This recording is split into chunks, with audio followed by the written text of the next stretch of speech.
جاوید ستا بیان ناغلی اخبار کې چې خودکش حملې نه دي او ما دا بیان کړی دا ته فوجیان وجنې پولیس والا وجنې ولې دلته کافر اوسېږي یا غیر ملکی فوجیان په مونږ مسلط دي نه غلطي خورچه کې او د صحابه درجې ته څوک رسي نو یو سړی که شیعي که سیکي که هندوی که پولیسی که د پولیس افسری که فوجي دا هغه وجل جایز نه دا سړی چې کوم وجني دا مردار مړ شه په خپله خودکش واله هغه بل سړی په شهید کي د اسلام دا حکم دی چې ستا په وطن کې کافر موسیږي نو هغه ته تحفظ حاصل دی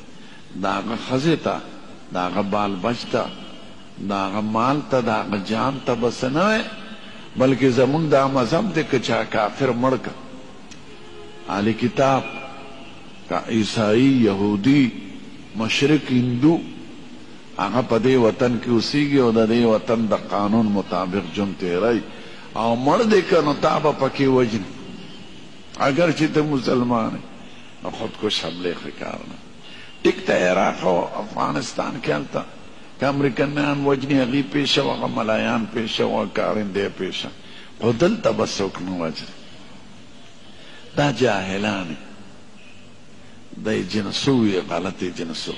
یا د بعضې تنظیمات وي جوشیان ما ته سارم د میران شاه نه ټلیفون وشو ما یې څوک یې وې سان الله مې نوم دی کوم ځای نه میران شاه دا خبرې کولې ما یې کښېنه په قلم ولې وجنې خپل پولیس او خپل فوج وجنې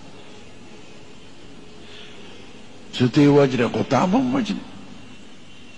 نه هېڅوک به نه وجنې نو قرآن او سنت دا تعلیم دی یاد لرئ چې په مسلمان به حمله نه کړي ما خو ورته وی کافر به هم نه وجنې چې دې وطن کې په امان او حکومت قوانین یې منلي هغې ته اهل ذمه وایي د هغه مال د هغه دولت د هغه ښځه د هغه دوکان د هغه سرمایه د اسلام په نظر کې محفوظه ده زمونږ دین خو د امن نوم دی د محبت نوم دی د ظلم نوم خو نه دی داسې اخلاق اختیار که چې دا کافر مسلمان شي داسې مه کوه چې کافر د نه متنفره شي ما ته اوس بله رچاوې یو مولا و انګریز ته څه نصیحت کوي او د اسلام ترغیب یې ورکوم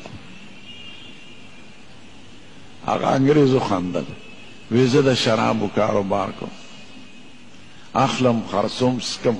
خو ما ته اعلی شراب په پاکستان کې ملاویږي وی زه کچه شم په زړه کې چې خدای دا زموږ عمل وی هر ملک کې شراب څکم لوی لین دین وی اعلی قیمتي شراب راته پاکستان کې ملاویږي نو زموږ د عمل او د اخلاقو د وجه نه کافران زموږ نه متنفره شي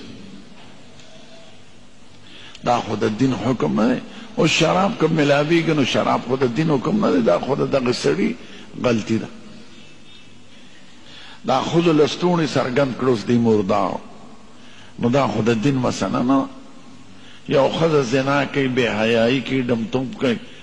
نو دین خو د دې قایله نه دی دا خو د دې سړي خپله